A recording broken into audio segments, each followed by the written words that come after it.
رحمكم الله ورد عن النبي صلى الله عليه وسلم أن يوم عرفة أعظم الأيام قال النبي صلى الله عليه وسلم الحج عرفة صدق الله العظيم. أنصتوا واستمعوا وأطيعوا رحمكم الله. أنصتوا واستمعوا وأطيعوا رحمكم الله. أنصتوا واستمعوا وأطيعوا رحمكم الله. الحمد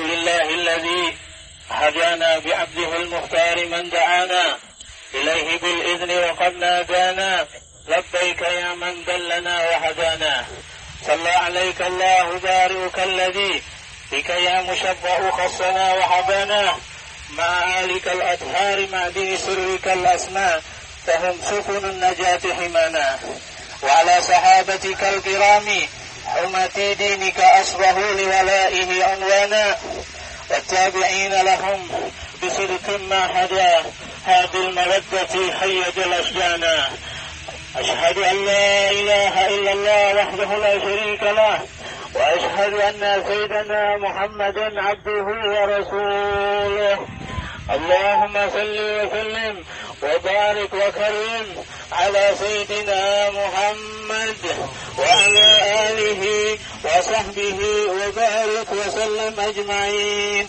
أما بعد فيا معاشر الحجاج رحمكم الله أوصيكم ونفسي بتقوى الله. Ma'asyiral hujjaj rahimakumullah, di tempat yang mulia ini, di tempat yang suci ini, di bumi Arafah, di tempat yang dimana curahan rahmat Allah subhanahu wa ta'ala bercucuran, di mana Allah subhanahu wa ta'ala bertajalli, Allah subhanahu wa ta'ala memperlihatkan sifat rahmatnya sebagaimana tersebut di dalam hadis kursi, inna rahmati sabaqat ghadabi, sesungguhnya rahmatku itu melebihi dari murkaku. Oleh karena itu kita panjatkan puji syukur kehadirat Allah subhanahu wa ta'ala atas limpahan taufik hidayah serta inayah kita ditakdirkannya berhaji pada tahun ini, ditakdirkannya kita bisa berwukuf di Arafah, ditakdirkannya kita bisa berkumpul di perkumpulan dunia, perkumpulan di mana berkumpul di sana seluruh manusia ingin menghambakan diri kepada Allah, seluruh manusia ingin menjadi hamba yang hina di hadapan Allah. Manusia berkumpul dengan pakaian yang sama, dengan niat yang sama, tidak ada yang membedakan, berbeda bahasa mereka, berbeda tubuh mereka, berbeda warna kulit mereka, berbeda bangsa mereka, tetapi pakaian mereka sama. Tetapi yang membedakan di hadapan Allah subhanahu wa ta'ala adalah taqwa. Yang membedakan di hadapan Allah subhanahu wa ta'ala adalah adab. Yang membedakan di hadapan Allah subhanahu wa ta'ala adalah kecintaan mereka kepada Nabi Muhammad sallallahu alaihi wasallam. Salawat dan salam juga senantiasa kita haturkan kepada junjungan kita, kekasih kita, pemberi syafaat kita, baginda Nabi besar Muhammad sallallahu alaihi wasallam, yang di dalam hadis beliau bersabda, khudhu anni manasikakum, ambillah, tirulah, contohlah daripada aku manasik cara di dalam beramal ya di dalam ibadah haji. Juga pada keluarga beliau, sahabat-sahabat beliau, orang-orang yang mengikuti jejak langkah beliau sampai hari kiamat nanti. Al-Hujjaj, ma'asyiral hujjaj rahimakumullah, kita berkumpul di sini, berkumpul di bumi Arafah sesuai dengan hadis Rasulullah sallallahu alaihi wasallam, al-hajju Arafah. Haji itu adalah Arafah, di mana kita memohon pada Allah, meminta pada Allah dengan diri yang hina. Al-hajju as'as albar, orang yang berhaji itu adalah mempunyai dengan keadaan yang compang-camping, dengan rambut yang tidak terurus, karena ingin menghambakan diri, ingin menghinakan diri di hadapan Allah. Karena di hari ini Allah Subhanahu wa ta'ala bertajalli. Hari Arafah adalah hari yang diketahui afdalu ayyamid dunya, yaumu Arafah. Sepaling abdal hari di dalam dunia ini adalah hari Arafah. Jika kita di malam Lailatul Qadar, di bulan puasa itu hari malam Lailatul Qadar itu adalah malam yang tidak kita ketahui, maka hari Arafah adalah hari yang kita ketahui. Jika di Lailatul Qadar malaikat itu turun ke muka bumi ingin memberikan rahmat Allah, maka di hari Arafah ini Allah Subhanahu wa ta'ala turun dengan sifat yang sesuai dan layak terhadap Allah Subhanahu wa ta'ala. Di penghujung hari, nanti di sore hari Allah Subhanahu wa ta'ala bertajalli, memberikan seluruh rahmatnya, seluruh kasih sayangnya. Bahkan Allah Subhanahu wa ta'ala menamakan gunung yang ada di Arafah ini dengan Jabal Rahmah, yaitu gunung kasih sayang. Karena begitu banyaknya kasih sayang Allah Subhanahu wa ta'ala dilimpahkan di bumi Arafah ini. Begitu banyaknya curahan rahmat yang Allah berikan di bumi Arafah ini. Oleh karena itu, kita pun dianjurkan oleh Rasulullah untuk bersangka baik, untuk menyangka baik kepada Allah Subhanahu wa ta'ala. Bahkan Rasulullah sallallahu alaihi wasallam di dalam hadis menyebutkan a'zamun nasi dzamban man waqafa bi Arafah. A'zamun nasi dzamban man waqafa bi Arafah fa dhanna anna Allah ta'ala lam yaghfir lahu. Dosa yang paling besar adalah orang yang wukuf di Arafah. Dia menyangka bahwa dirinya tidak diampuni oleh Allah Subhanahu wa ta'ala. Ya Allah, kami mendengar hadis ini hadis dari Rasulullah sampai kepada kami bahwa dosa besar orang yang menyangka dirinya tidak diampuni. Ya Allah, kami meyakini hari ini kami diampuni oleh-Mu ya Allah. Kami meyakini hari ini kami akan menjadi orang yang bersih daripada dosa. Ya Allah, tidak tenggelam matahari hari Arafah, melainkan Engkau sucikan diri kami, melainkan Engkau bersihkan dosa kami, melainkan Engkau bersihkan berbagai macam dosa yang kami alami. Ya Allah, ya Allah, bila Engkau tidak membukakan pintu rahmat-Mu, bila Engkau tidak membukakan kasih sayang-Mu di bumi Arafah, di tempat yang mulia ini, kemana kami lagi meminta ya Allah, kemana kami memohon ya Allah. Bila Engkau yang maha pengasih tidak mengampuni kami, Engkau yang maha pemberi tidak memberi kami ya Allah, kemana kami meminta. Kami tidak punya Tuhan selain Engkau ya Allah, kami tidak punya Tuhan selain-Mu ya Allah. Ya Allah, ma'asyiral hujjah rahimakumullah, wukuf di Arafah mengajarkan kita untuk cinta kepada Allah, mengajarkan kita untuk cinta kepada Rasulullah, mengajarkan kita untuk bersyukur dengan segala nikmat yang Allah Subhanahu wa ta'ala berikan. Allah berikan kita nikmat tangan, jangan kita gunakan tangan untuk penjamah yang haram. Allah berikan kita nikmat mata, jangan diperlihatkan pada yang haram. Allah berikan kita nikmat telinga, jangan didengarkan pada yang haram. Allah berikan kita nikmat kaki, jangan dilangkahkan kepada yang haram. Ini amanah dari Allah Subhanahu wa ta'ala, amanah yang tidak bisa ditanggung oleh langit, tidak bisa ditanggung oleh bumi, tidak bisa ditanggung oleh gunung. Tetapi manusia, wa hamalahal insan innahu kana zaluman jahula. Tetapi manusia menanggung amanah yang besar ini. Tangan adalah amanah, kaki adalah amanah, hati adalah amanah. Semuanya amanah dari Allah Subhanahu wa ta'ala. Oleh karena itu, gunakan amanah ini di jalan Allah. Jangan kita berbuat maksiat. Berjanji di Arafah ini, berjanji dengan Allah, tidak akan berbuat maksiat lagi setelah ini, tidak akan berbuat durhaka lagi setelah ini, tidak akan melanggar perintah Allah setelah ini. Berjanji di hari ini, berjanji ma'asyiral hujjah, jangan berbuat maksiat lagi, melanggar perintah Allah. Allah Subhanahu wa ta'ala yang menciptakan kita. Di dalam hadis qudsi, Allah Subhanahu wa ta'ala berfirman, wahai anak Adam, engkau aku ciptakan di dalam perut ibumu, engkau aku ajarkan berdiri, engkau aku balikkan tubuhmu ke arah belakang agar kau tidak mencium bau daripada makanan yang dimakan oleh ibumu. Kemudian semasa engkau di dalam perut ibumu, aku berikan makanan, aku berikan rezeki. Begitu sampai waktunya, aku kirimkan malaikat untuk memasukkan nyawa ke dalam tubuhmu, memasukkan roh ke dalam tubuhmu, sehingga engkau bisa bergerak, sehingga engkau bisa melihat, sehingga engkau bisa mendengar di dalam perut ibumu. Begitu engkau lahir ke dalam dunia, Allah Subhanahu wa ta'ala berikan kasih sayang, lontarkan kasih sayang di dalam hati sang ibu, lontarkan kasih sayang di dalam hati sang ayah, padahal engkau tidak bisa berbuat apa-apa sehingga ayahmu dan ibumu tidak bisa makan kecuali engkau makan lebih dulu. Ayah ibumu tidak bisa tidur kecuali engkau tidur lebih dulu. Tetapi setelah engkau dewasa, setelah engkau menjadi kuat, setelah engkau menjadi kaya, engkau durhaka, engkau berbuat maksiat kepadaku, engkau menentang perintahku. Tetapi kata Allah Subhanahu wa ta'ala, tetapi bila engkau menyeru namaku ya Allah, bila orang yang berbuat maksiat menyeru nama Allah, Allah akan menyahut jawabannya sebanyak 3 kali. Allah Subhanahu wa ta'ala akan menyahut jawabannya 3 kali.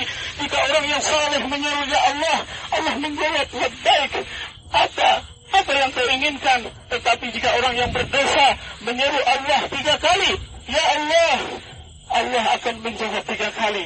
Orang yang berbuat dosa menyeru Allah sekali, Allah menjawab 3 kali. Allah cinta dengan kita, Allah sayang dengan kita, Allah sangat ingin kita ini kembali ke jalannya, kembali kepada kemurnian, kembali kepada taat kepada Allah Subhanahu wa ta'ala. Jangan biarkan diri kita, sudah berapa umur kita, ada yang 40, ada yang 30, ada yang 60, tapi sekarang kita tidak mengenal Allah, tapi sekarang tidak mengenal Rasulullah, tidak mengenal agama, tidak mengenal apa yang diajarkan oleh baginda Nabi Muhammad sallallahu alaihi wasallam. Ma'asyiral hujjaj, ma'asyiral muslimin rahimakumullah, haji di Arafah, wukuf di Arafah mengajarkan kita untuk cinta dengan Allah, mengajarkan kita untuk cinta dengan Rasulullah. Bagaimana kita tidak cinta dengan Allah Subhanahu wa ta'ala yang sangat pemurah, yang Allah Subhanahu wa ta'ala memberi rezeki dengan kita, mengayakan kita, memberikan pakaian dengan kita. Tetapi manusia yang durhaka telah memperbuat kemaksiatan dengan nikmat yang Allah berikan. Padahal Allah Subhanahu wa ta'ala memberi.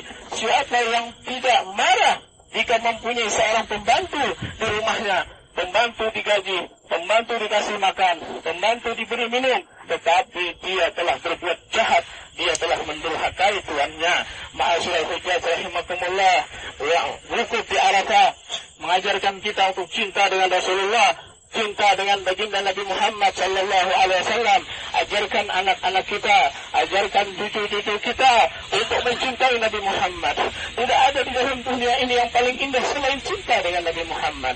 Orang yang cinta dengan Nabi Muhammad, semua kehidupan dunia ini menjadi sirna, semuanya menjadi tidak ada apabila dibanding dengan cinta dengan Nabi Muhammad. Bagaimana cerita seekor unta yang setiap harinya dibawa oleh tuannya berziarah ke makam Nabi Muhammad sallallahu alaihi wasallam. Setiap tahun ini pemilik unta membawa ziarah ini unta ke makamnya Rasulullah sallallahu alaihi wasallam. Setelah berpuluh-puluh tahun dipakainya unta itu ziarah ke makam Rasulullah, sehingga setelah 10 tahun meninggal pemilik unta itu. Pemilik unta itu meninggal dunia, sehingga tidak ada lagi yang membawa unta tadi berziarah ke makam Nabi Muhammad. Suatu hari dilihat unta ini dikasih makan oleh anak dari pemilik unta tadi. Dikasih minum, tidak mau minum. Dikasih makan, tidak mau makan. Terlihat di matanya meneteskan air mata. Meneteskan air mata. Ternyata seekor unta, seekor binatang yang tidak punya hati seperti kita, dia meneteskan air mata dikarenakan tidak berjumpa dengan Nabi Muhammad, tidak melihat Nabi Muhammad, tidak berziarah lagi dengan Nabi Muhammad. Bayangkan, seekor unta rindu dengan Nabi Muhammad, seekor unta rindu dengan Nabi Muhammad. Siapa kita? Apakah kita lebih hina, lebih mulia dari unta? Seekor unta cinta dengan Nabi Muhammad.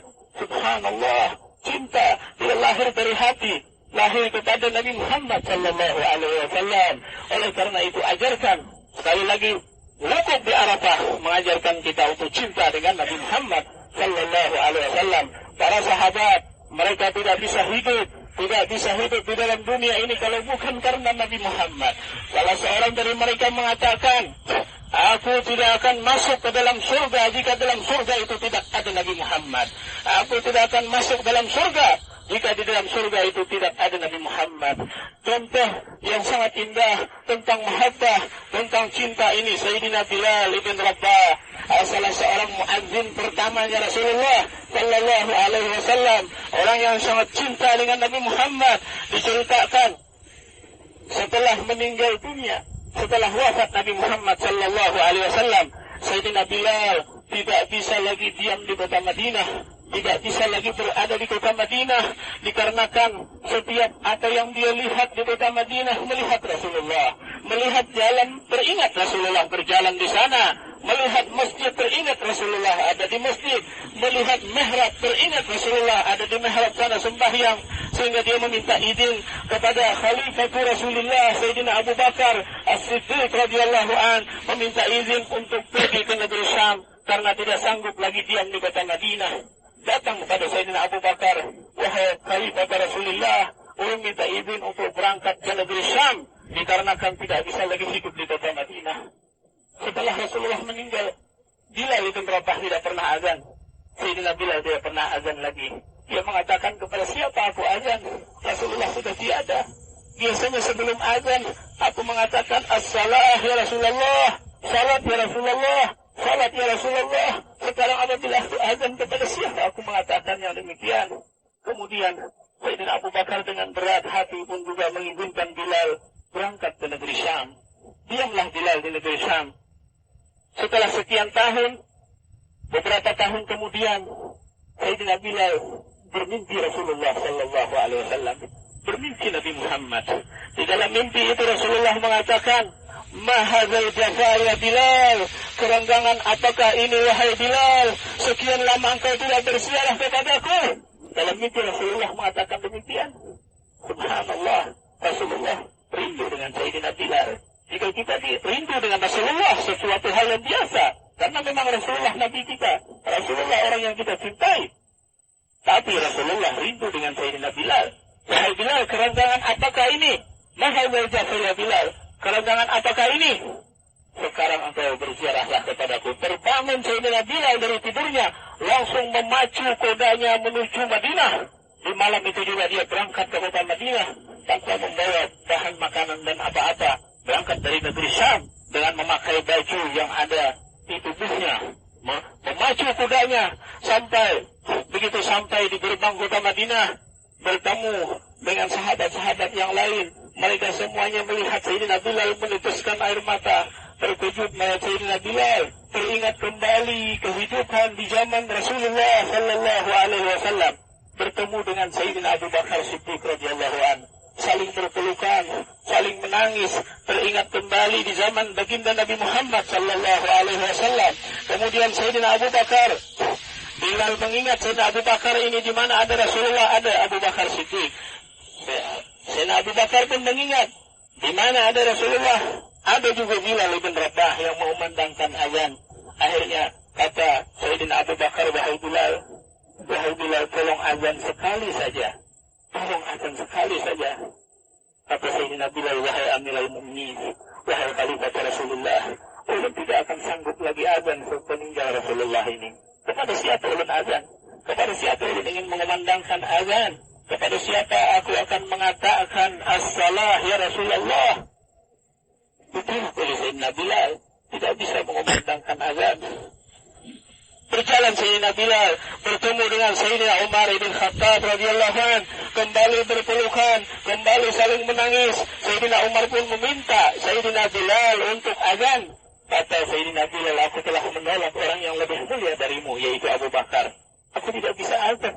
Tidak bisa, kepada siapa aku akan mengumandangkan azan?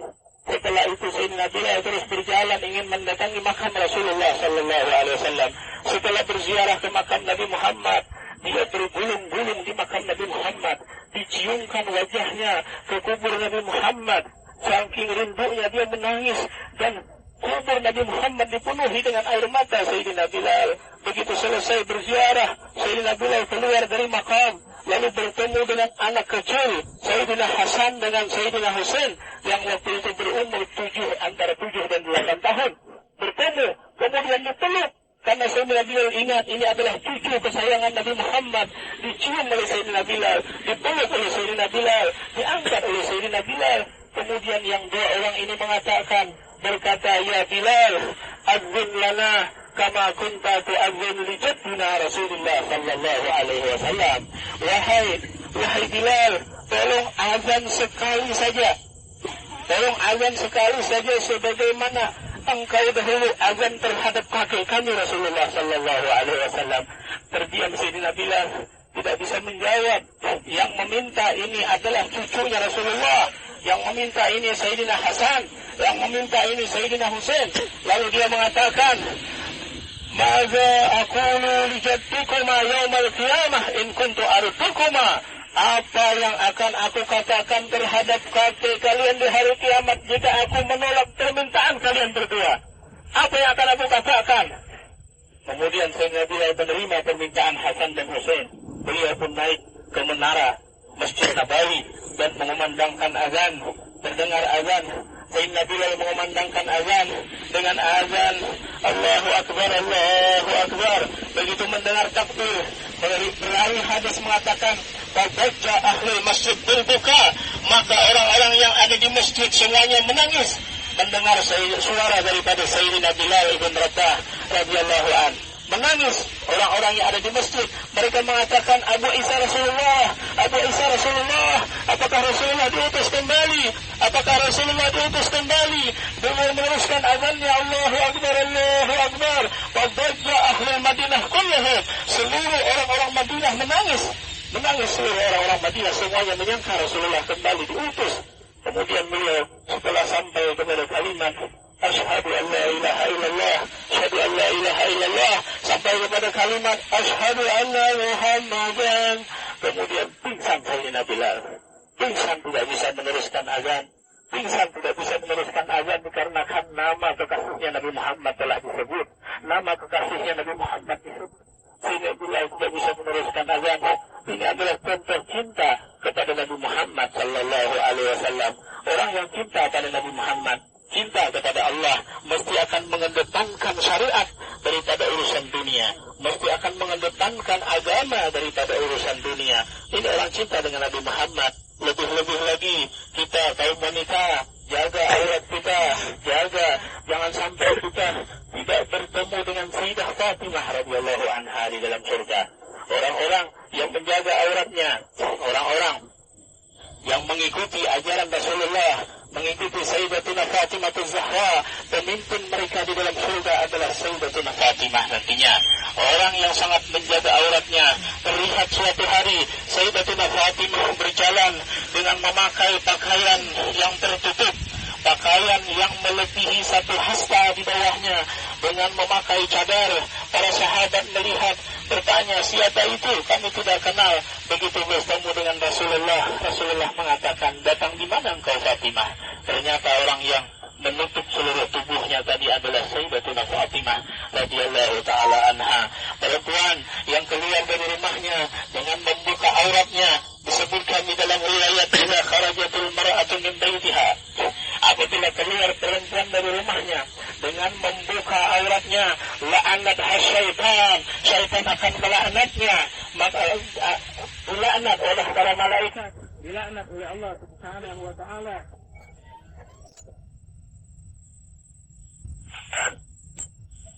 Dilaknat oleh Allah Subhanahu wa taala. Oleh karena itu, jaga aurat kita, jaga segala apa yang dilarang oleh Allah Subhanahu wa taala. Jangan kita tidak memperhatikan kewajiban-kewajiban kita. Tersebut dalam riwayat bahwa Sayyidatuna Aisyah radhiyallahu taala anha setelah meninggal Nabi Muhammad sallallahu alaihi wasallam, Sayyidatuna Aisyah berziarah ke makam Nabi Muhammad dengan membuka wajahnya, menutup rambutnya, terbuka wajahnya, artinya tanpa hijab, tanpa memakai niqab. Setelah meninggal Sayyidina Abu Bakar Siddiq radhiyallahu an, begitu pula Sayyidatuna Aisyah berziarah dalam keadaan membuka wajahnya tanpa memakai niqab. Tetapi setelah meninggal orang yang ketiga, yaitu Sayyidina Umar bin Khattab radhiyallahu an, Sayyidatuna Aisyah menutup wajahnya dengan niqab. Lalu ditanya, kenapa engkau menutup wajahmu dengan niqab? Sayyidatuna Aisyah menjawab, Apabila di waktu Rasulullah meninggal, aku berziarah dengan membuka wajahku Rasulullah suamiku. Begitu meninggal Abu Bakar, aku berziarah. Abu Bakar adalah ayahku. Tetapi Sayyidina Umar bin Khattab ini adalah bukan mahram denganku. Dia adalah orang lain, sehingga aku menutup wajahku. Subhanallah. Sayyidatuna Aisyah, Ummul Mukminin, istri Nabi Muhammad sallallahu alaihi wasallam, beliau malu dengan orang yang ada di dalam kubur. Beliau malu dengan orang yang sudah terkubur di alam barzakh. Tetapi bagaimana kita, wahai kaum wanita? Kenapa kita tidak malu dengan orang yang hidup? Tidak malu dengan para ulama? Tidak malu dengan para kiai? Tidak malu dengan kaum laki-laki yang bukan mahram kita membuka aurat? Terkagum kita dengan pernyataan seorang perempuan saat ketika ditanya, kenapa engkau memakai jilbab? Apakah engkau tidak takut panas? Dia menjawab dengan lantang, aku lebih memilih panas di dunia daripada panas di akhirat. Aku lebih memilih panas di dunia daripada panas di akhirat. Panas di dunia hanya sebentar, panas di dunia hanya sekejap. Tetapi aku takut jika aku membuka rambutku, aku akan dibakar di api neraka jahanam. Aku akan dibakar di api neraka jahanam. Oleh karena itu, perempuan muslimah, perempuan yang mengikuti sunnah Nabi Muhammad, jangan biarkan aurat kita terbuka. Kita perempuan yang mutiara, perempuan berharga. Seorang ilmuwan dari Inggris mengatakan, berdialog dengan seorang ulama daripada muslim, ditanya, orang Inggris bertanya, kenapa perempuan Islam itu mesti menutup aurat? Kenapa perempuan Islam itu tidak boleh bersalaman dengan orang yang bukan mahram? Kenapa? Dijawab oleh ulama Islam menjawab dengan logika. Aku akan balik bertanya, ratu kalian Elizabeth itu apakah dia bersalaman dengan seluruh manusia? Dia bersalaman dengan seluruh orang? Menjawab tidak. Dia hanya bersalaman dengan orang-orang tertentu. Karena Ratu Elizabeth itu orang mulia. Itu adalah ratu kami. Ulama ini menjawab, begitu pula perempuan kami, perempuan Islam adalah perempuan yang mulia. Tidak boleh sembarangan bersalaman kecuali dengan mahramnya. Perempuan mulia, perempuan Islam, perempuan berharga. Perempuan Islam sama dengan ratu kalian Elizabeth. Terhormat. Bukan menutup segala. Jadi agama ini, syariat ini bukan membuat perempuan itu rendah, tetapi membuat perempuan itu tinggi. Perempuan itu berharga. Ditanya kenapa mesti menutup aurat? Diambilnya 2 buah coklat, kemudian yang satu dibukanya, yang satu dibiarkannya dengan bungkusannya, kemudian dilemparnya kedua-duanya ke tanah. Setelah dilemparnya, ambil coklat itu, mana yang kau mau? Diambil oleh orang Inggris itu, coklat yang masih dibungkus. Dia mengatakan, ulama kita ini mengatakan, begitulah perempuan Islam. Perempuan Islam yang menutup aurat, dia akan berharga, dia akan dimuliakan, dia akan diutamakan, dia akan diambil lebih dulu. Itulah perempuan Islam. Apabila perempuan yang membuka aurat sama seperti coklat, kotor dia di hadapan Allah, kotor dia di hadapan malaikat, kotor di hadapan para wali-walinya Allah Subhanahu wa ta'ala. Oleh karena itu wukuf di Arafah mengajarkan kita untuk kembali kepada ajaran Nabi Muhammad sallallahu alaihi wasallam. Kita berniat tidak pulang kita dari ibadah haji ini, melainkan kita akan mendatangi majelis-majelis taklim, melainkan kita akan belajar, melainkan kita akan mempelajari ilmu fardu ain, ilmu fikih, ilmu tauhid, ilmu tasawuf. Jangan merasa cukup di pengajian-pengajian agama, jangan merasa cukup di pembacaan-pembacaan, tetapi mesti ada peningkatan. Kita mesti membeli kitab dan duduk di hadapan guru belajar itu kitab. Jangan hanya selamanya menjadi pendengar, tapi berusahalah menjadi pelajar. Jangan selamanya hanya menjadi penonton, berusahalah untuk menjadi pemain. Kita di mana Allah Subhanahu wa ta'ala berikan taufik dan hidayah, berikan kenikmatan berhaji tahun ini. Syukuri haji itu dengan berbagai macam kebaikan. Syukuri haji itu dengan meningkatkan ibadah. Syukuri haji itu dengan mendekatkan diri kepada Nabi Muhammad sallallahu alaihi wa alihi wa sahbihi wasallam. Nah, kemudian kita memohon pada Allah Subhanahu wa ta'ala agar membimbing kita pada jalan diridainya, jalan menuju surga. Allah akhiri umur kita dengan husnul khatimah. Tidak tenggelam matahari pada hari ini, melainkan kita suci seperti bayi yang baru terlahir ke dalam dunia. Amin.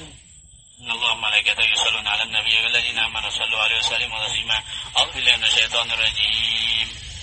Wal 'asri innal insana lafi khusrin illa alladhina amanu wa 'amilus solihati wa tawassaw bil haqqi wa tawassaw bis sabr. Aqulu qawli hadza wa astaghfirullaha al-'azim li wa lakum wa li sa'iril muslimina wal muslimat wal mu'minat wastaghfiruhu innahu huwal ghafurur